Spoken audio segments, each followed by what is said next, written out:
Ailə şeyli. Ama tələkiyyəcən gedim. Radioya cazir istasyonu. İspan xəbərləri.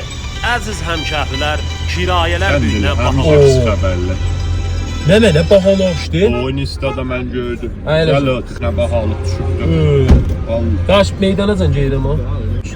Əzəl. Müstəhil misin? Başdım buna da yer verin qoyulsun. Həmçinin heç yolu fəhmidə deyil. Babili yox. Elə bir 50 versən görür. 5 milyon. Hadi çəkə baba. Ağlar güzel. Güzəşdi elə ha. Düyün özdə əxbar deyibdi, kirçbəyə əxbar. Əsrə gedircə. Gəl mimo. Yer olmaz. Gəl olar, gəl. Ha, olmazsa yer. Baba o.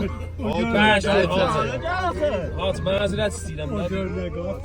Gəl dərsimdə geri aparam. Gəl sən gəl. Al güzel. Baba bir maaşında da geçsin kimin? Hadi. Baba Əhməd 4-ün fəqət maaşın gelir. Bağla qapını. Əli ulan saxla da elə olsun. İbinə. Nə edelim? Hadi saat. Bir daha beni. Bir də icazə məsələ yer. Əbədə kirayə aldı. İmkanı olsa bizdən iki potur alsaca bir daha qabaqdan bir daha misafir. Gedəmin deyəcəm.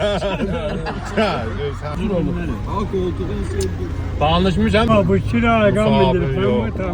Ama biz keçəmiz yara ayı. Özdə müstəqimə